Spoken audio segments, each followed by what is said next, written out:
A typical wet fall day in Ontario as the round of 4 is reached in the McCormick Cup.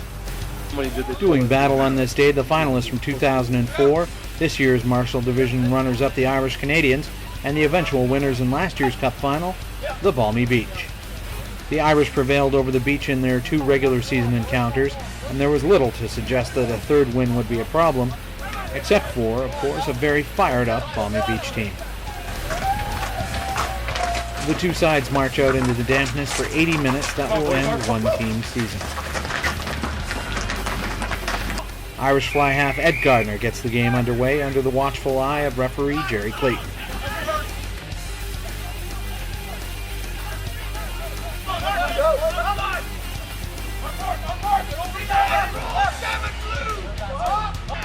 The Beach have the first bite of the apple for scoring on the afternoon, the Irish guilty of not rolling away in the tackle. Simon Rogers, one of Ontario's top place kickers, lines up a shot from 42 meters. The long effort goes wide. Here's Jason Verstraeten attempting to clear his lines, but he fails to find touch. Jesse Henkenhack now on the counterattack. He feeds back inside to Rogers, who then finds a streaking flanker, Scott Dunham. The Beach captain drives to the 10-meter line. Glenn Miller offers great service from the ruck. Left, back out to Rogers, one man to beat. He takes some tacklers with him as Clayton signals the try. Rogers a bit spent. He takes a breath to consider the moment. He then converts his score, 7-0 to the Beach after 5 minutes. A few minutes later, Kyle Nichols into contact. He gets dumped hard and tempers flare. Clayton confers with touch judge Dan Ganna, and then a committee meeting. But the cards stay in the pocket for the time being. Now, Ed Gardner trying to get his team on the board, but he's wide from 40. The Irish getting close now. Mark Thompson flipping a back pass inside, but the effort is knocked on at the line.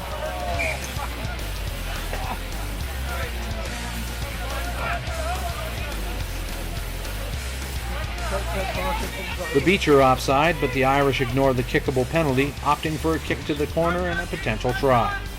Will the gamble pay off? Azar with the clean take. They take a moment to get it out. Now it's down the line.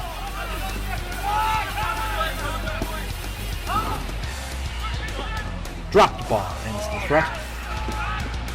Look at the surgical-like kicking of Simon Rogers here, keeping the Irish penned in their half. Look at this touch finder. And no, this one isn't a replay. He does it again a few minutes later. The Irish finally get a break, however. Number 8, Dave Knowles, streaking through a gap from 30 meters.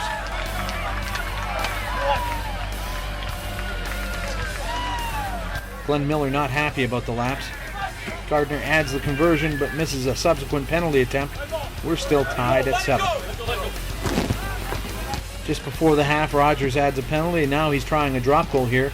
Wide to the left, Beach into the break with a 10-7 lead.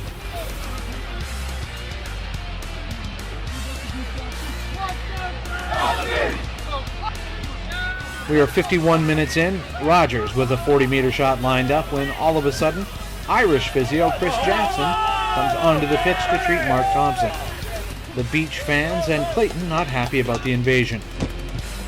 It doesn't rattle Rogers though. He puts it through, 13-7 to the Beach. Irish coach Mark Winokur obviously not happy about this turn of events. The Irish then concede another penalty, holding on to the ball in the tackle, and with the hot foot of Rogers, they'll go for goal. Add another 3, 16-7 Balmy Beach. The Simon Rogers kicking clinic continues.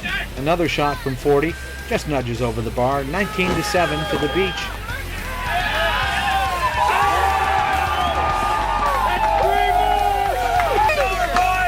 Beach players are starting to believe they might be going back to the final a second straight year. But don't count your chickens just yet. Here is Clayton giving his marching orders to Prop Boris Stoikos. Some business in the rug. 48-year-old Paul Fuzzy Ambrose getting the call into the front row to replace Stoikos. The Irish bring on wing Fabian Rain as an impact sub. The ploy nearly works a minute later. Rain getting stopped just short of the line.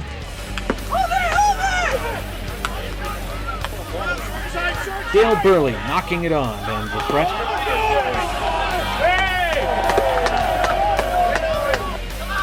A penalty against the Beach now on the 5.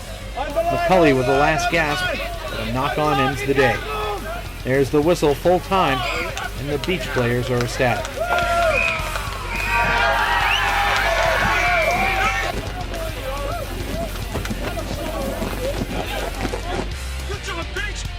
The Balmy Beach headed back to the final a second straight year. Here's captain Scott Dunham. Yeah, we couldn't have asked for a better defensive effort from the guys.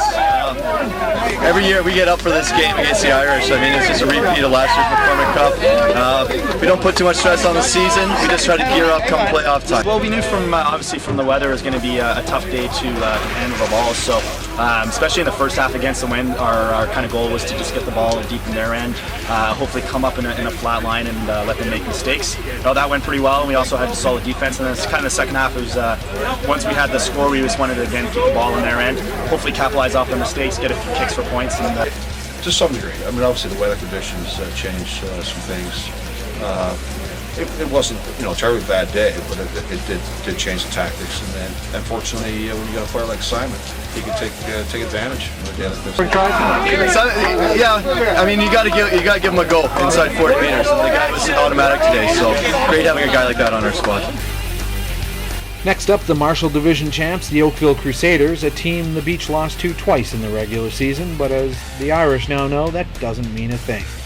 For all your McCormick Cup news, log on to CanadianRugbyNews.com. The first 40 people who email us with McCormick Cup Special in the subject line will get a 6-month pass to the site. I'm Canadian Rugby News Editor Doug Crosse. Thanks for watching, and talk to you soon.